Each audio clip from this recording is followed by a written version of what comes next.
المجلس الوطني. بسم الله الرحمن الرحيم، والصلاة والسلام على خاتم المرسلين وعلى آله وصحبه أجمعين. أولا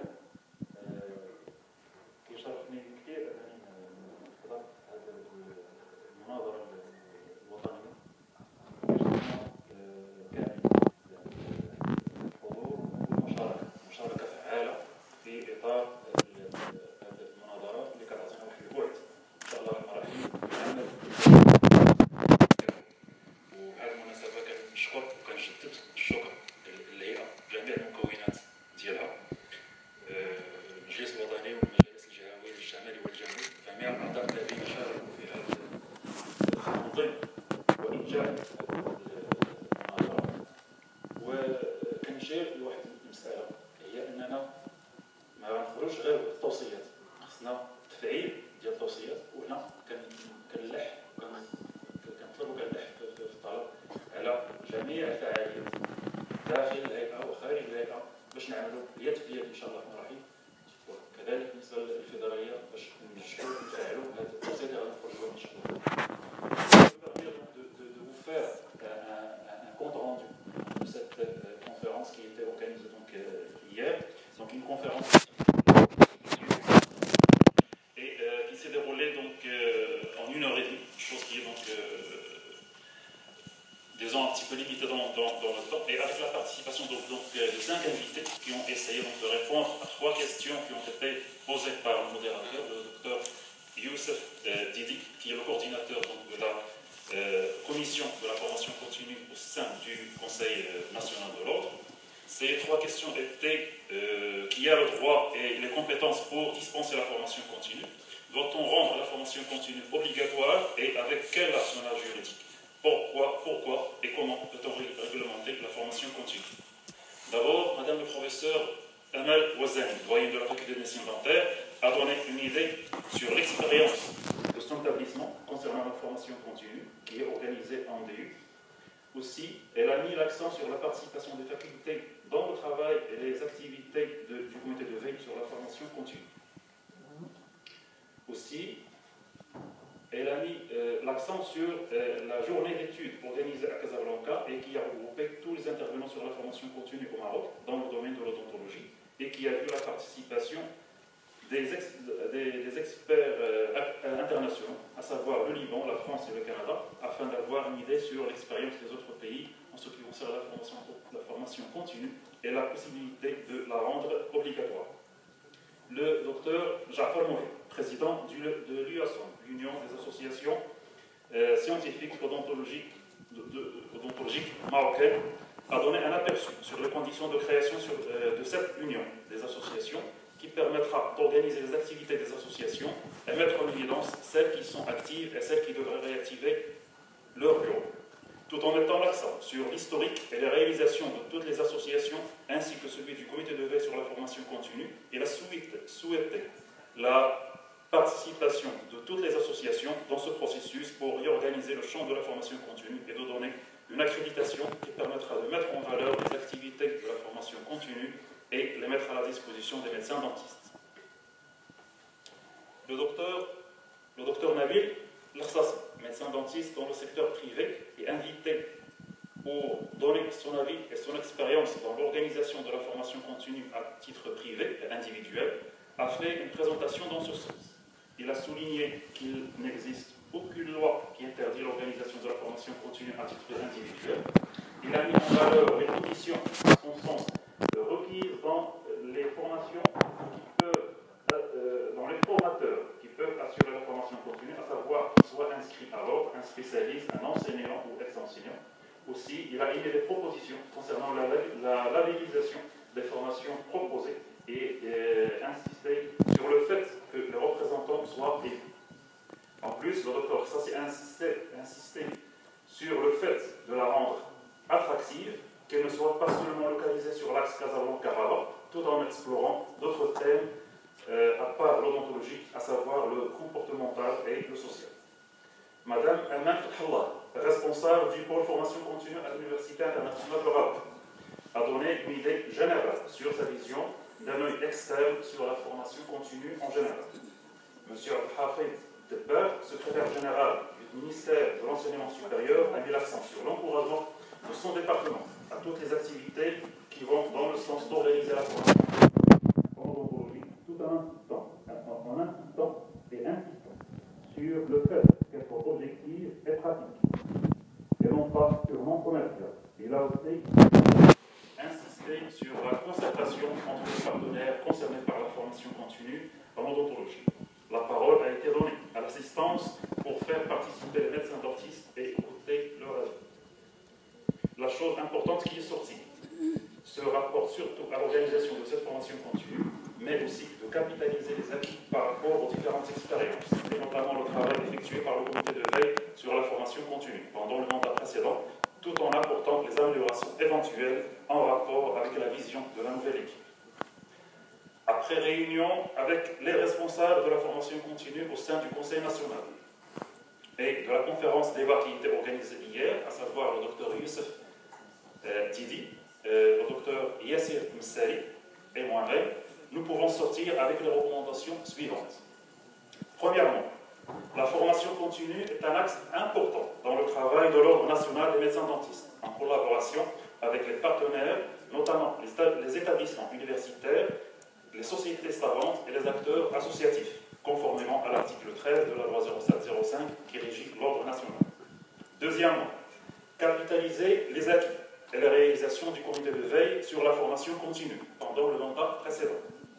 Troisièmement, inciter les associations scientifiques à s'organiser et à se regrouper dans une structure unifiée et représentative qui permettrait à l'Ordre national d'avoir un interlocuteur qui pourrait suivre et participer au travail du comité de veille.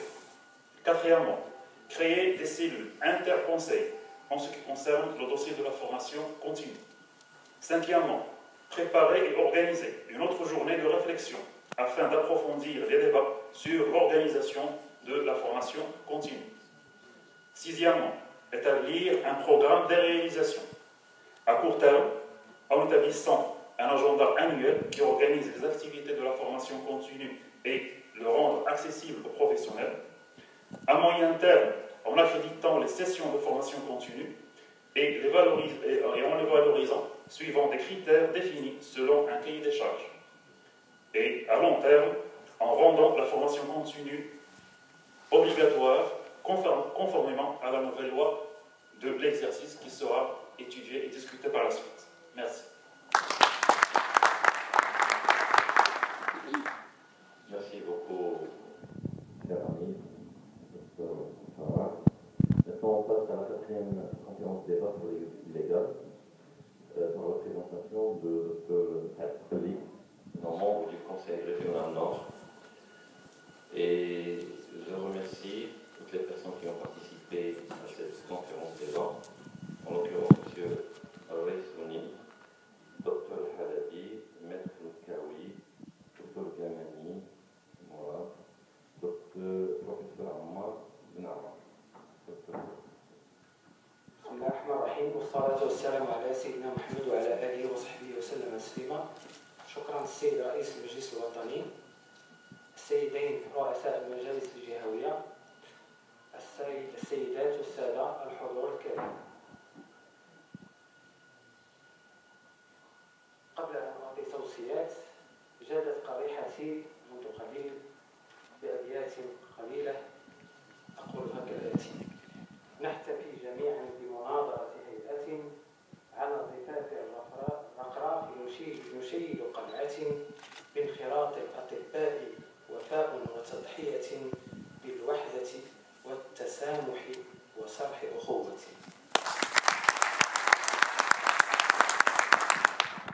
توصيات المناظرة بخصوص الممارسة غير مشروعة المنعقدة صبيحة السبت 10 نوفمبر 2012.